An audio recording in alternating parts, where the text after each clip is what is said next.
Everyone, welcome to achieve business. I hope you guys are good. So friends, आज का जो हमारा topic है जिसमें हम मैच्योरिटी क्या होती है और काफ़ी बच्चों का सबसे कंफ्यूजिंग जो टॉपिक होता है वो मैच्योरिटी ही होता है। आपका इस टॉपिक से आने वाले UP TET, C TET, H TET और अदर जो टेट एग्जाम है उनके अंदर आए हुए सारे PYQs को हम कंप्लीट करेंगे। सो फ्रेंड्स, आइए वीडियो को स्टार्ट करते हैं। हमारा फर्स्ट क्वेश्चन है जिसमें हम डिस्कस करेंगे, निम्नलिखित में से अधिगम संबंधी कौन सा कथन है वो सही नहीं है। यानी कि अधिगम से रिलेटेड कौन सा जो कथन है वो सही नहीं है। इसे उचित वातावरण चाहिए, यानी कि मैच्योरिटी को है वो कौन सा एक उचित वातावरण है वो चाहिए। नेक्स्ट है, परिपक्वता का इससे कोई संबंध नहीं होता। सहायक सामग्री अधिगम में मदद करती है। अधिगम प्रक्रिया में अभिप्रेरणा इंपॉर्टेंट है। तो इसका ऑप्शन नंबर बी हमारा सही आंसर हो जाएगा कि मैच्योरिटी का इससे जो है वो कोई संबंध नहीं होता।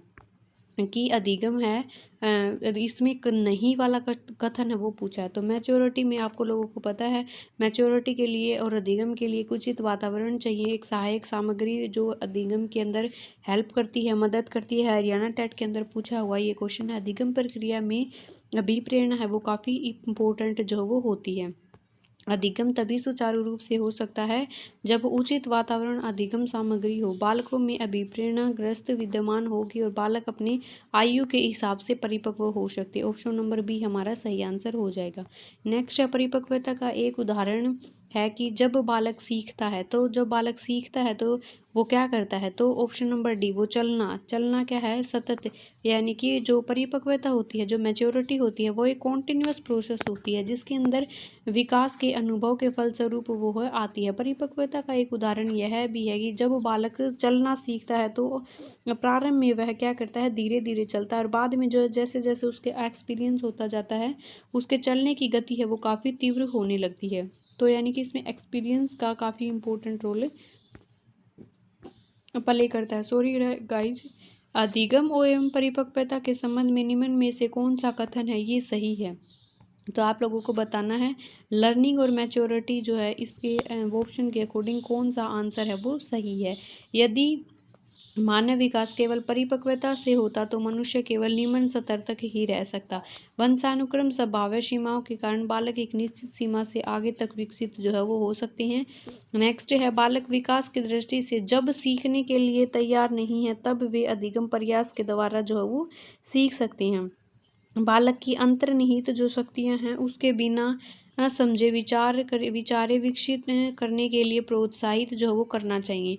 तो अपना जो है ये सारे ऑप्शन आप लोगों के जो है वो नहीं लग रहे। ऑप्शन नंबर ए है हमारा ये सही है कि यदि मानव जो विकास है केवल परिपक्वता से होता तो मनुष्य है वो केवल निम्नतम स्तर तक ही रह जाता। यानी कि सिर्फ मैच्योरिटी को लेकर जो है वो डेवलपमेंट नहीं किया जा सकता।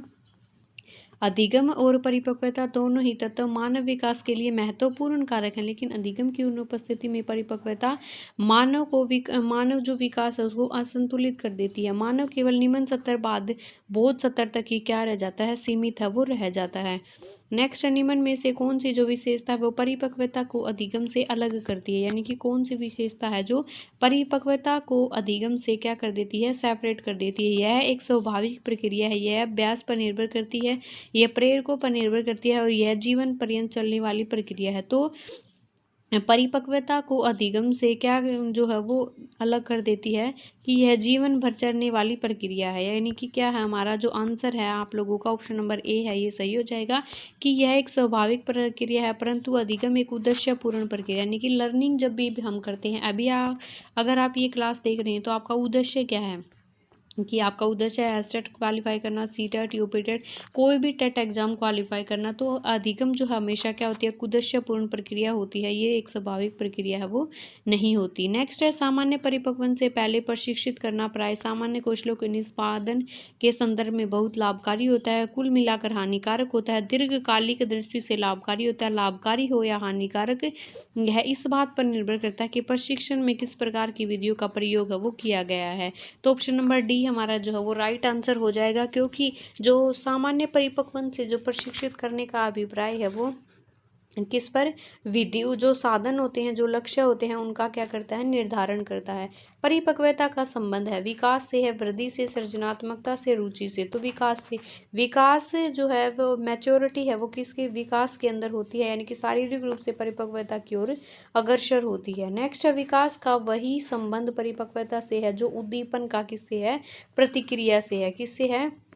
विकास का, यानी कि विकास जब बच्चे का होता है तो मैच्योरिटी आती है, जब उद्दीपन होता है तो हमें स्टिमुलस दिखता है तो हमारा रिस्पॉन्स होता है। नेक्स्ट है, अब जो परिपक्व विद्यार्थी होते हैं उनके अंदर इस बात में विश्वास रखते हैं कि उनके अध्ययन में भावनाओं का कोई स्थान नहीं होता। अपनी जो योग्यता होती है, जो बुद्धिमत्ता होती है, उसके साथ सभी प्रकार के द्वंद्वों को शीघ्र समाधान जो है वो कर लेती है। नेक्स्ट क्वेश्चन देखते हैं, अपने अध्ययन में कभी कभी भावनाओं की सहायता जो वो चाहते हैं, कठिन परिस्थितियों में भी अध्ययन से विचलित नहीं होते। तो ऑप्शन नंबर बी हमारा सही हो जाएगा कि जो उनकी बौद्धिक जो क्षमता है, बौद्धिक जो लेवल है, उनसे सभी द्वंद्वों का जो है वो क्या करते हैं? निपटारा करने की कोशिश है वो करते हैं। मैच्योर पर्सन की यही जो है वो क्या खास बात होती है। नेक्स्ट है, डैश को परिपक्वता कहा जाता है? पारिवारिक हस्तक्षेप को बिल्कुल नहीं, सांस्कृतिक प्रभाव के कारण एक परिवर्तन को, पारिवारिक जो प्राकृतिक जो जैविक विकास है, और पर्यावरणीय दबाव के परिवर्तन के कारण। तो जो प्राकृतिक जैविक विकास है, यानी कि बच्चा जो है वो, ये नहीं कहते लड़कियां लड़कों से जो है वो जल्दी मैच्योर हो जाती है, यानी कि उन वो परिपक्व है वो जल्दी हो जाती है, और ये प्राकृतिक एक जैविक कारण होता है।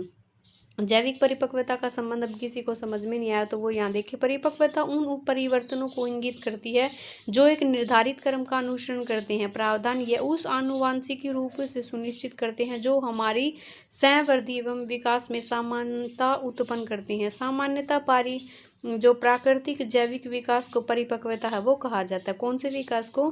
कि जो हमारी वृद्धि एवं विकास जो है वो हमारे समानता से उत्पन्न होती हैं। नेक्स्ट है, एक व्यक्तिगत मांसपेशियों का उपयोग करना सीखता है और इसके कारण एक कौशल प्राप्त करता है। तो ये क्या होता है? मैच्योरिटी इसको कहा जाता है, यानी कि पहले वो अपनी मांसपेशियों का यूज करता है और उसके बाद वो उसको एक जो है वो स्किल बना लेता है। तो ये क्या होता है? उसके अंदर मैच्योरिटी है वो आ रही होती है। नेक्स्ट क्वेश्चन है कि निम्नलिखित में से क्या एक शिक्षार्थी की परिपक्वता का सबसे अच्छा एग्जाम्पल है? तो एक व्यक्तिगत विकास की एक सतत प्रक्रिया संज्ञानात्मक विकास से संबंधित है। विशिष्ट जो वातावरण की आवश्यकता होती है कुछ विशिष्ट आयु में होती है। तो ऑप्शन नंबर ए हमारा सही हो जाएगा कि जो व्यक्तिगत विकास की एक जो सतत प्रक्रिया है वो वे विद्यार्थी जो होते हैं उनको परिपक्वता का सबसे अच्छा वर्णन है वो करती हैं। देखो, परिपक्वता व्यक्तिगत विकास की एक सतत प्रक्रिया है, एक क्रिया को अपने में पूर्ण करना जिसके आधार पर नवीन क्रिया है वो सीखी जाती हैं, वो उसे क्या कहलाती है? परिपक्वता उसको कहा जाता है। यानी कि एक जो क्रिया बच्चे ने सीख ली, एक काम को करना उसने सीख लिया और उसके आधार पर उसने नए कार्य को भी करना सीख लिया, तो ये क्या होती है? मैच्योरिटी होती है। विकास में जैसे कि मैंने आप लोगों को एक जो है वो सम सिखाया, यानी कि जैसे मैंने 2+2 का जो है आप लोगों को जो जोड़ करना है वो सिखाया, लेकिन आप 2+2+3 का जोड़ है वो खुद कर लेते हैं, तो ये आप लोगों की मैच्योरिटी जो है वो आ जाती है। तो ये थी मैच्योरिटी का टॉपिक। आई होप आप लोगों को समझ में आएगा।